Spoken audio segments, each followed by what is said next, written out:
Homeopathic চিকিৎসায় dengue জ্বরের কার্যকারিতা কতটুকু, এই বিষয় নিয়ে আজকে আমরা কথা বলবো doctor Mohammad Din Islam, junior consultant, modern life homeo. ধন্যবাদ আপনাকে। হোমিওতে ডেঙ্গু রোগের স্পেসিফিক মেডিসিন আছে। বিশেষ করে ডেঙ্গু সিজনে আমরা ইউপোডিয়াম পারফোরিয়াম একটা মেডিসিন আছে। এটা প্রাথমিক অবস্থায় আমরা সিজনালি 3 দিন সকালে খালি পেটে 240 দিই। এতে ডেঙ্গু রোগ প্রতিরোধ করে এবং প্রতিষেধক হিসেবেও আমরা এটাকে ব্যবহার করি। আচ্ছা, এটা কতটুকু ফলপ্রসূ একটু যদি বলেন। ইউপোডিয়াম পারফোরিয়াম যদি কেউ ইউজ করে, ওই ক্ষেত্রে দেখা গেছে যে আপনার যদি ডেঙ্গু আক্রান্ত হয়েও তাকে মানে বিপজ্জনক কোনো পরিস্থিতিতে সে চলে যাবে এবং স্বাভাবিক হয়ে যাবে।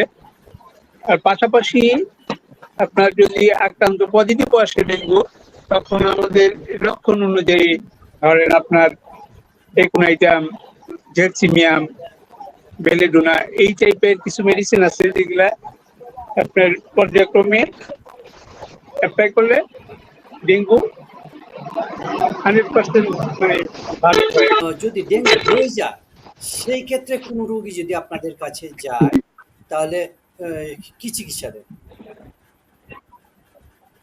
হ্যাঁ, ডেঙ্গু পজিটিভ আসলেও সিমটোমেটিক যদি আপনার খুব অস্থিরতা মানে জল পিপাসা হয়, হ্যাঁ, মৃত্যু ভয় থাকে, ওই ক্ষেত্রে আমরা একুনাইট নেপোলাস একটা মেডিসিন আছে, ওইটা অ্যাপ্লাই করি। আর যদি তীব্র জ্বর এবং জ্বরে মানে ঝিমঝিম অবস্থায় বা খুব নিস্তেজ অবস্থায় থাকে, তখন জেলসিমিয়াম অথবা ব্রায়োডিয়াল এই ধরনের স্পেসিফিক কিছু লক্ষণ অনুযায়ী মেডিসিন আছে যেগুলো দিলে 100% ডেঙ্গু আপনার সুস্থ হবে ডেঙ্গু রোগী। ক্লিয়ার একটু জানতে চাচ্ছিলাম যে আসলে প্রতিষেধকটা বলছেন যে এটা কয়দিন যদি ডোজটা নিতে হয়?